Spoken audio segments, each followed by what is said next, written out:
Welcome to Free Will, Science, and Religion. I'm Mitch J, and I'm here with Jamie Soden and Chandler Klebs. Today, we're going to talk about conflating ideas, how people sometimes get thoughts misconstrued with actions, and we're going to take we're going to start with an example that's a very provocative issue, which Jamie will introduce in a few moments. And then we're going to do some other examples that relate to free will belief. So, Jamie, if you'd like to start the conversation.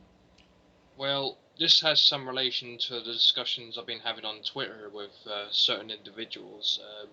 They seem to be falsely accusing me and Chandler, apparently for what he's been telling me, just because I've been defending a couple of individuals who have no history of committing any crimes whatsoever. They just have this they have this taboo attraction. They have this they have these thoughts, they have these feelings, but they don't act upon them. And People need to understand the differences of definitions, and the media needs to clarify this as well when they bring this up in the news. They need to distinguish the difference between molestation and pedophilia. Pedophilia doesn't necessarily mean the person has committed a crime or will ever commit a crime. It doesn't mean that. It just refers to the attraction, nothing else. But the relevance that this has to the free will issue is that these individuals are being blamed even when they've not, you know, committed a single crime in their life.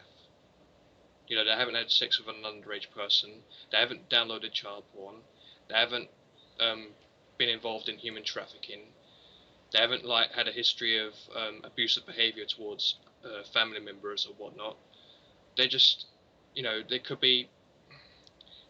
It makes you wonder how many people actually have this attraction but never admit to it because of the stigma.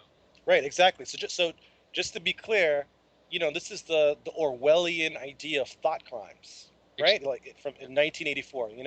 Just because so we know that certain behaviors are just negative. We might find them repulsive, or we might find it necessary to put people in prison or to remove them from society Hmm. if they engage in these behaviors because they're destructive, or perhaps they just take advantage of another person, right? So when it comes to rape and molestation, these are bad behaviors. These are very bad behaviors that we do Yeah. not want. I mean, that's obvious. No one has to explain why it's bad. However, there is a distinction to be made between being burdened with having a certain kind of sexual desire and actually acting upon that, especially acting upon it in a negative way.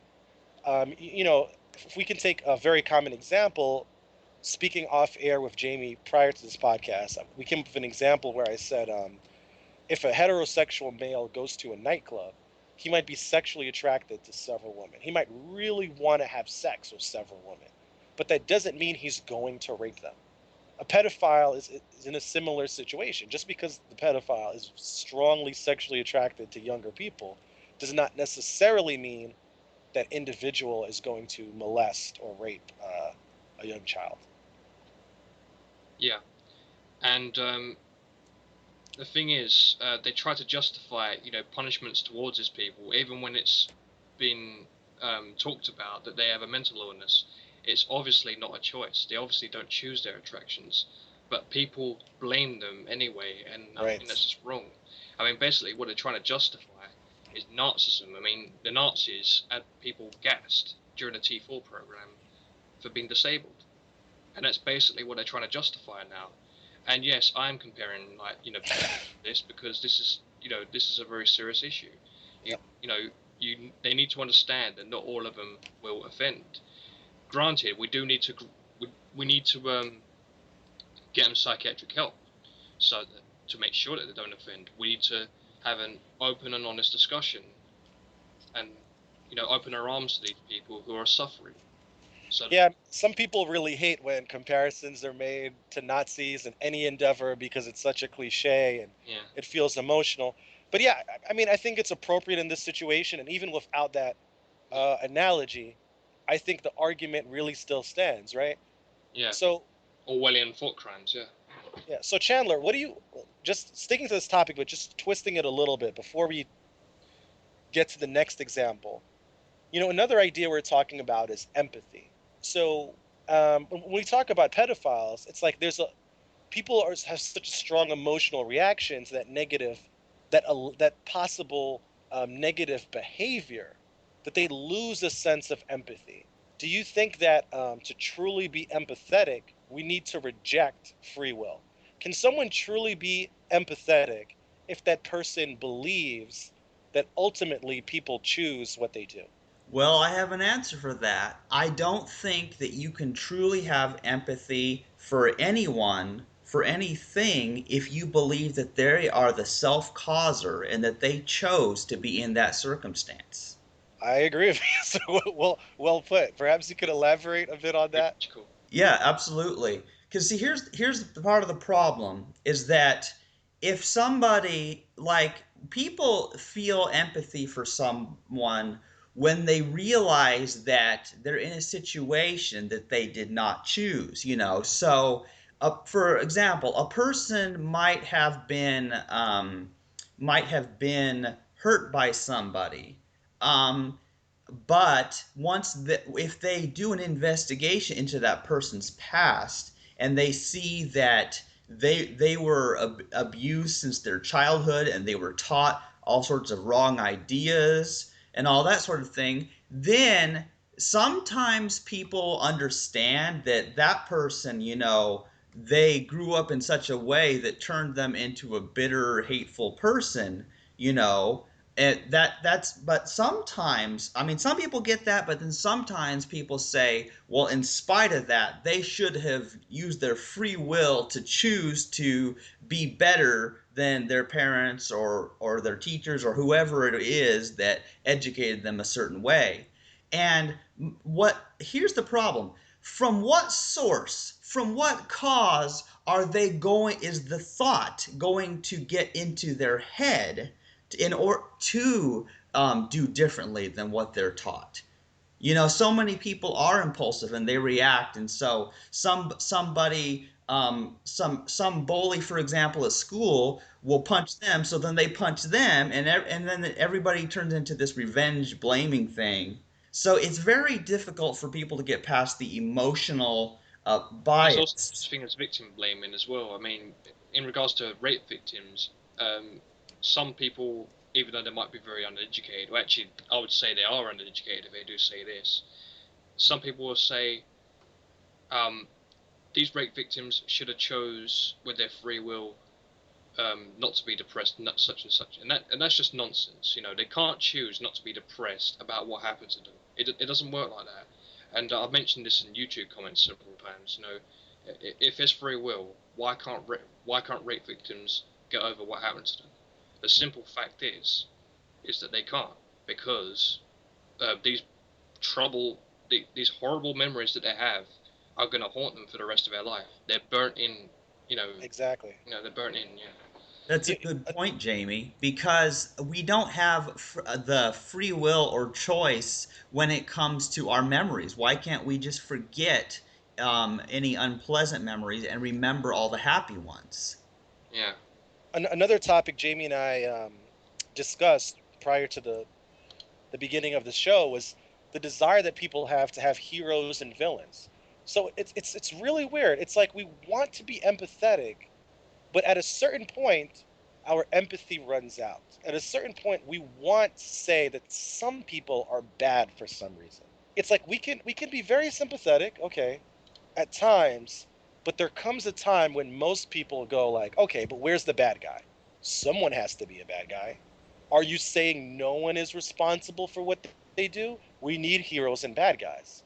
We need heroes and villains. I think this is the real issue, right? But we need a distinction between moral responsibility and physical responsibility.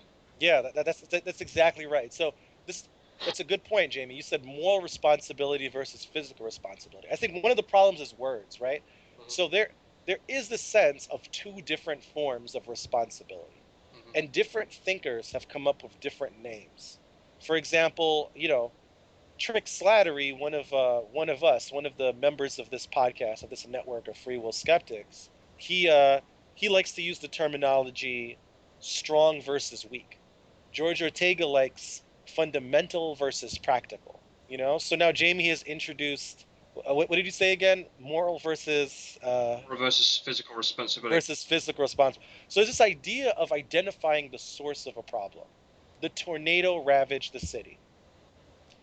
And then there's this idea that the tornado ravaged the city, and the tornado chose to ravage the city. So that's sort of the distinction that we're Yeah. making. It's like the other one is unnecessary. It is necessary to identify the source of the problem, but it's not necessary to blame the source of the problem.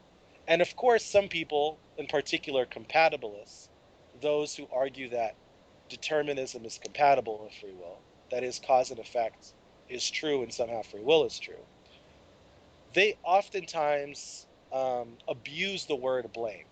Sometimes they use the word blame to mean identify, and other times they use the word blame to support free will belief, to say that people fundamentally choose what they do. Yeah, but we can identify a bacterium as a threat to living organisms like, cows, chickens, dogs, or whatever, right? Some bacteria can do some serious harm to us. We identify bad bacteria from good bacteria, but we don't blame them. Absolutely right. Yeah, the words are confusing because people are using the same word in a whole different sense. And it's one of these things we have to really deal with, because I'm sure, as you know, like, people don't all mean the same thing when they use the word God, or they don't all mean the same thing when they use the word sex, nor do they mean the same thing when they use the word choice. And getting down to the specifics of what we mean by one word requires writing a whole paragraph just to explain that one word, and that's why Yep. I hate communication. So yeah, so exactly the languages that we speak in, a lot of times they presuppose things such as free will belief, or they presuppose agency, this idea that someone has to be responsible for doing something. The words are bad themselves, and also these ideas have already permeated our language. So sometimes it's the wrong word, and and always it's the wrong ideas. So there's ideas and words in the language themselves that kind of are problematic. But the next, so I mean, we've already sort of linked this original topic to free will belief, but I think I have another example, a really concrete example that I wanted to talk about. It relates to empathy and this conflation of ideas, and that's choosing to be poor versus choosing to be lazy, right?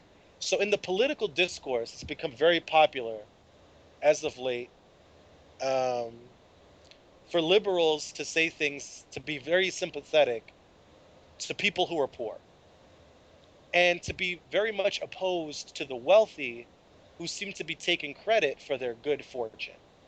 So most open-minded people, especially on the left side of the aisle, will say things like, poor people don't choose to be poor. They recognize the circumstances that create poverty. They recognize that if I were in that circumstance, I would be just as poor. But when it comes to laziness, for some reason, for some illogical reason, a distinction is made. That is, it seems that people want to say lazy people choose to be lazy. Whether you're poor or rich, whether you're on the left side of the aisle or the right side of the aisle, liberal or conservative, people will say lazy people choose to be lazy, even though they might disagree about whether or not poor people choose to be poor. Now, why is that? Well, certainly laziness is a very negative behavior. We all agree that laziness is bad, and we certainly don't want people to be lazy. But that has nothing to do with whether or not people choose their behaviors, whether people choose their thoughts and actions. So even though I don't like laziness and I don't want to be lazy, even though, or I don't know whether I want or not to be lazy, but I certainly recognize that laziness is negative behavior. Hmm. And I don't want other people to lazy. And there are moments where I don't want to be lazy, even though I am. I recognize the distinction between not wanting this, between recognizing this as bad, and actually choosing whether or not I can do this. So the argument, of course, that we have, the free will skeptics, open-minded people, people who've investigated this issue of free will, is that not only do we not choose to be poor, but we don't choose to be lazy. Our empathy should not suddenly run out. That doesn't mean we should tolerate laziness. It means we should try to correct it. But we should be empathetic. We should try to find the causes behind laziness and try to invigorate people and motivate them. Yeah, I mean, because there's a huge difference, and I agree with what you say, but I think people like, yeah, they're going to confuse the issue, and of course, most people are believing in free will, so they're going to say, of course, people choose to be lazy. But I think we could expand on, well, what is laziness? Because you know what, people will probably disagree on that too. Like, how do you define laziness? Um, so, I mean, I have to define laziness? I mean, it's pretty clear. So, I guess in this context, in this social context, it would mean there's this perception that the wealthy person or the successful person wakes up early, applies to a whole bunch of jobs. The successful person stays up late when he or she is studying in college. And the lazy person doesn't do this, but could have done that. But we know from experience, right? We know people who just seem to just have they're just automatically motivated. They just seem to be go-getters, and other people who just don't have that personality. So it's really a statement about personality. Some people have a certain personality and other people don't. Perhaps the successful person, the busybody, I shouldn't say busybody, that's probably the incorrect word. The successful person, the motivated person, the industrious person. Perhaps something traumatic happened to that person at a young age. Maybe that person lost his parents in a car crash, and that has motivated that person to try to be successful in life to accomplish certain goals. Maybe person B also lost his parents in a similar disastrous scenario, but the impact it had on him was different. It caused him to be fatalistic and not care about life, and now that person is not lazy. But the outside world will look at those two individuals and say the first person is industrious and the second person is lazy. And they will feel no sympathy for the lazy person, even though the same circumstances happened to him. They feel as if that person chose to be affected in a different way, in an unproductive way. That's a great example because everyone knows that. Well, not everyone knows. I got to be careful with statements about everyone knows. But I think some people get the idea that different people react differently to the same circumstances. To suggest that they're choosing to react differently if they have the option to have it affect them in a better way, I mean, would lead more to the idea that everyone would choose to react emotionally to things in the best possible way, and we'd all have the same reaction. Right. I mean, think about it. Why don't people blame people for being poor? Why is it so easy to understand to not blame someone for being poor? But yet it's so difficult.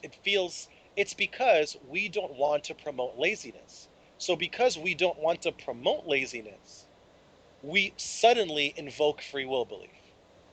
We just feel like if we say it's not that person's fault for being lazy, it will promote free will belief. We don't even know where it'll promote laziness. We don't even realize we're doing this. We don't like objectively examine this, but this is exactly what is happening. What else could it be? This is exactly why we blame people when they do certain negative behaviors, because we conflate not wanting that negative behavior with the concept of whether or not people can choose to do what they do. So, Mitch, what you're saying is when there's a behavior that people want to discourage because they view it as a bad thing, then they automatically are going to assume that people are choosing that and that they Yep. can they can blame and shame them away from it. Yeah, it happens automatically. I don't even think they're thinking about the words free will or invoking it. This is just a natural sort of reaction that they probably don't even realize uh, springs out of them. Well, It's yeah. I mean, people do this all the time with obesity. For example, they say that well, if we shame them, if we make fun of them for being fat, then they'll lose weight because they won't like it and they'll change. And that's the reasoning in the minds of many people that if you mock fat people and make fun of them, then that's gonna make them lose weight or something. Now, of course, to be completely honest, right, it is possible that you could do something very negative and it'll be effective. For example, let's say you want to stop someone from stealing, from pickpocketing. If you chop off that person's hands, they can no longer pickpocket. Yeah. You can't pickpocket if your hands are chopped off. But clearly, this is not the best solution. That's an inhumane, immoral thing, and it might seem to solve one problem, but it creates another problem. You're doing horrible things to people. So even if, and I don't even think this is true, I haven't looked into the research, but it doesn't. I don't think it's true. But even if it were effective, even if saying horrible, mean things, albeit true things, to overweight people did encourage them to lose weight, that doesn't necessarily mean it's the right thing to do or it's the best solution. Yeah, Yeah. what they're do is make people depressed, and they'll want to be obese even more because you know giving into their addiction is the only escape route, isn't it? I agree, Jamie. I think that's even more likely. I think I haven't done the research, but I think it's more likely that if you say negative things about someone, whether or not they're true, it will not have the desired impact. If you call someone stupid, Mm-hmm. I think it's unlikely to motivate them to read books suddenly. I mean, it might, but more likely, I think it'll cause depression and have a negative reaction. And even if it does have the desired effect, I think we can all see it's not the best solution. It's not the right way to do things. We need to be moral and humane when we're devising our solutions. Yeah, I agree because here's the deal. While some people, when treated negatively, it does cause the result that the person intended by making fun of them or punishing them in some way. Sometimes it works, but that only works for certain personality types that react in that way. The others have different reactions. Instead, they just get depressed and become fatalistic, where they just don't care. Mm-hmm. Yep. Yeah, I mean, I think that and now it's kind of interesting. Like, let's take an example. Let's suppose that it became illegal to be fat. Okay, let's just say that a law was passed that if you have a certain BMI, like past a certain BMI, you go to jail. If you're a certain level of fatness, like for your height and weight or whatever. And now, what do you think would happen if such a thing happened in a certain country? Well, this is just like chopping the hands off, right? It might be very, very effective, but I think this would be a dystopic kind of nightmare, right? This is like people. We have this idea that in modern, enlightened, secular societies, that there's supposed to be this preservation of individual freedoms, individual rights, and we hate it when this gets encroached upon. So I think most people would see this as a gross violation of individual rights. So even though it's effective in one way, it would it would really, really be an oppressive law that would hurt people. Also, we can imagine what other kinds of solutions, inhumane solutions, would be devised to solve other problems. So I think, clearly, no. Yeah. Horrible idea, terrible society. Yeah, basically it is similar to the chopping off the hand example. That's why I use that. Or to make it even stronger, let's suppose that this was a country where you receive the death penalty for being fat. Well, imagine that. Imagine that this happened in the US. Well, then here's what would happen is people would say, "Hey, look, America solved its obesity problem. There's no obese people anymore." Well, sure it works if they kill all the obese people. Yes, that absolutely Definitely no. works. It's not But ethical. it's not the way that people wanted to solve the obesity epidemic. Right. Right, and as a pro-life person, I cannot support such a motion. No, Right. it's just not ethical to kill people for that. Yeah.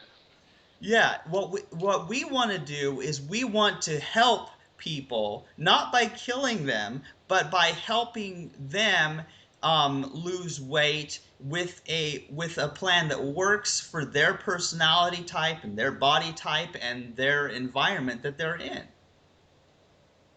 Yeah, we want to an effective. It's important that solutions are effective. That's true, but it's also important that solutions are honest and true. That is, that they map onto. We've talked in the past about why honesty is important. I guess we're not going to delve into. I know, Chandler, you're definitely on my side here of this. I assume, Jamie, at least to a certain extent, you are as well. But we want to devise solutions that map onto reality, that are as true. If we think the reality is a certain way, we want solutions that fit that mold. So they have to be effective, they need to be true, and they need to be moral. They need to be humane. There's certain criteria we want for the solutions we devise, and one of them is not enough. So when it comes to free will, for example, some compatibilists will say, when it comes to getting back to the topic, I guess, recentering a little bit, when it comes to blame and responsibility, when it comes to the scenario we said between the laziness and the poor thing, they think that even if free will is not true, that we need this idea, this false idea that we have free will must persist. We need it. So, of course, I'm against that notion partially because it's just not true. And I think when you do something that's not true, that in itself makes it a bad solution. You Yeah, can't solve problems if you are not trying to map reality. If you're not trying to map those problems to the real world, you can't stop an earthquake if you don't believe in earthquakes. you have to you have right. to if you don't believe water quenches fire, you can't stop the fire. So you can't really solve problems without honesty. That goes to show how that definitely goes to show how our beliefs do affect what happens, undoubtedly. I mean, yeah, the fire example is like my favorite example because people have to know certain facts about what gets rid of a fire. Most fires can be put out with water, and then there are other times, like with grease fires, where they have to use a fire extinguisher or something different to smother the flame because water just makes it spread. That's something my mom taught me back when I was real young. Class B and Class C fires, yeah. What's that? Class B and Class C fires, you get electrical fires and fires caused by things Right. um, that can't easily be put out by water. Oh, that's right. If you've got electric things on fire and you do water, oh no. Yeah, that's just yeah, that's not good. So yeah, so what needs to happen is people need to be educated on the types of fires there are and how to put them out in the event that this happens, rather than just saying, "Well, I don't believe in fires, therefore no problem." Yeah, I mean you can't put out a fire if you don't first know how to do it in the first place. Yeah, it's very interesting because I agree with Mitch. We got to map things onto reality because there's a certain way things actually do work, and that's why honesty is the best policy. Um, so I think that, like, it's, for example, it would, in some ways, it would seem more convenient to blame people, and promote free will belief if I saw, like, let's just say, for example, that blaming people did cause them to change their behavior. Well, then that's the thing about it is, let's say it did work. It doesn't work in practice, but let's say it did work. Would I be able to lie to people and tell them that they're morally responsible, and punish them, under that system, once I've learned that it's not actually true that people are responsible? I just think I'm too honest to actually do that. Mm-hmm. Well put, Chandler. Here, here. Yeah. So far we've talked a little bit about the pedophilia versus molestation. We've talked about the obesity thing, and we've talked about the conflation of the poor when the lazy people say that people don't choose to be poor, but that they choose to be lazy. Right. It's, Also, that empathy requires a rejection of free will, and it's so we are. That's another issue that we talked about, right? We said that people are empathetic to a point because when they stop being empathetic is when they start invoking free will. So there's a direct connection between how empathetic someone is and how and when they invoke free will belief and how strongly they invoke free will belief. This is really a strong connection here.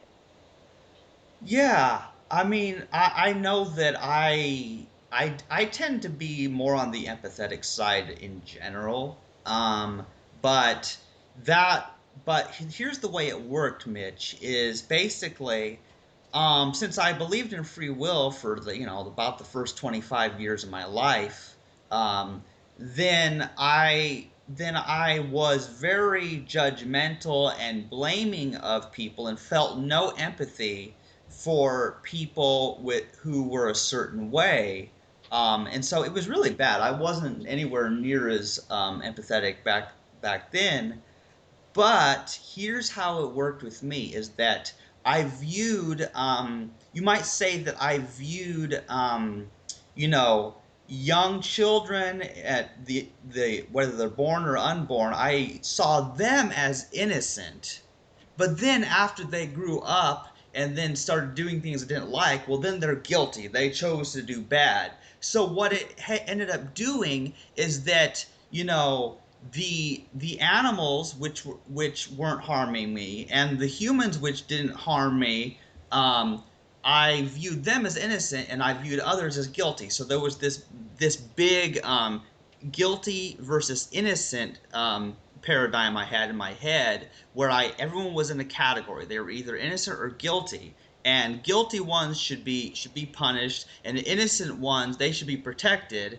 And to a certain extent, I can see how that's practical, um, but it's not actually the truth now that I've investigated this free will issue and I've had to readjust everything else in line with Exactly. reality. This is one of the biggest problems with this.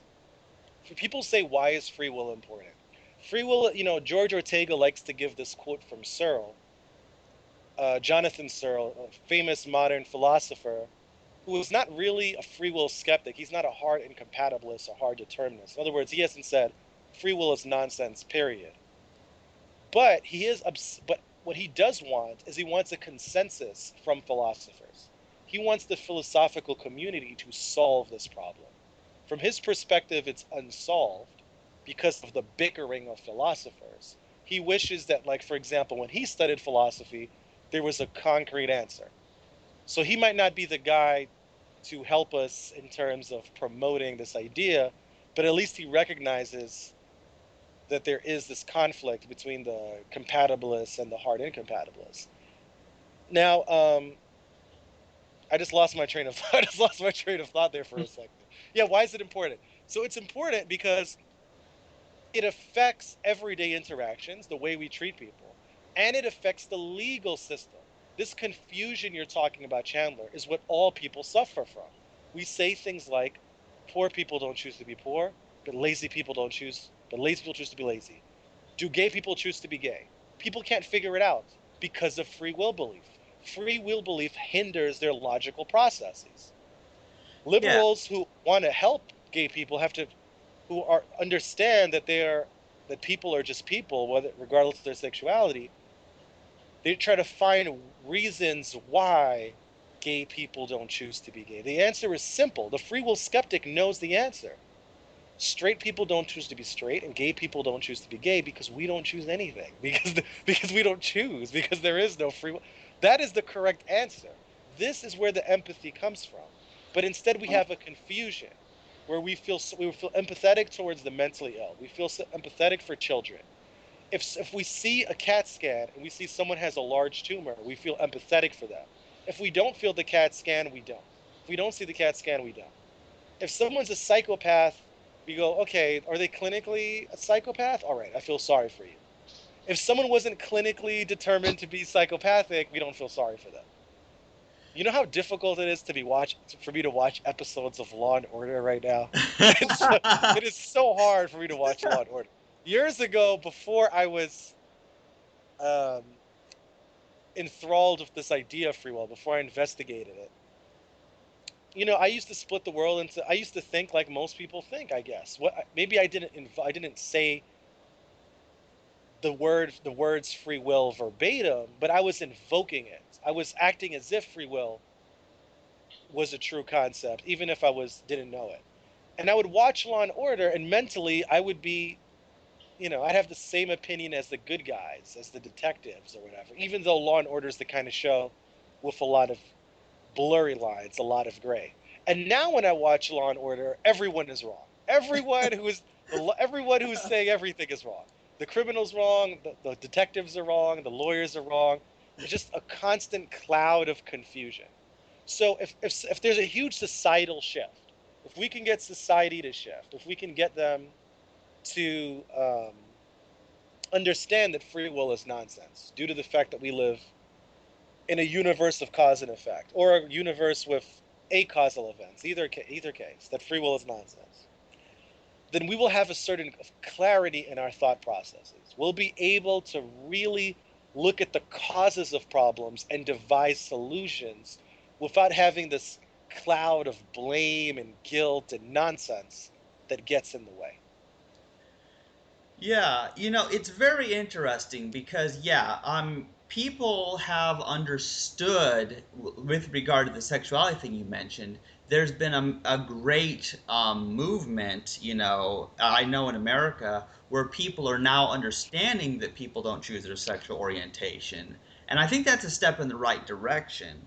Um, it's just that the same logic that shows us that we don't choose sexual orientation also leads Exactly. directly to the fact that we don't choose anything. Exactly. Exactly. But instead, society is moving slowly because of this belief in free will. Every issue individually has to be analyzed and scrutinized, and only when the compassionate people realize, they intuitively feel strongly enough about something, do they start saying, we don't choose. But it's actually a more powerful hammer blow. If you were doing a proof, this would be this would be one of the premise. If we were doing some sort of logical examination, this would be a premise in the beginning. This premise applies to everything. It can be applied to every single logical problem that we have, and it influences the conclusion. Determinism is a fact of life, or if you think indeterminism is the reality, either way, neither determinism nor indeterminism give room to free will or make the idea of free will coherent. Therefore, we don't fundamentally choose what we do. Therefore, we shouldn't be fundamentally responsible for what we do. So, gay people don't choose to be gay, poor people don't choose to be poor, lazy people don't choose to be lazy, Muslims don't choose to be Muslims. So let's fix the world with this understanding. Yes, that's the powerful thing is, once people understand it, that whether it's a sexual orientation or their food preferences or their belief systems, that it ultimately boils down to for determinists, it boils down to genetics and conditioning. Genetics plus environment and all that happens during our lifetime. And for other people, it who are indeterminists, then they would factor in the third account of true randomness, where things happen for no reason. So in either worldview, you've got either two or three categories of behavior. What causes our behavior? Do you guys think we've sufficiently discussed the issues for this one? I think we pretty much got to it. Yeah, I think we did a good job with this podcast. So, did you want to close it out? Sure, why not?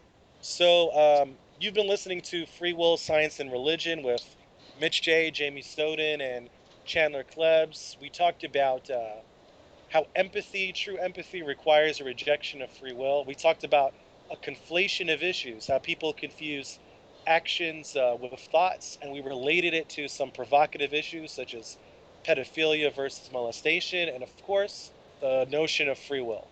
Hopefully, we've changed a few minds, and that's it.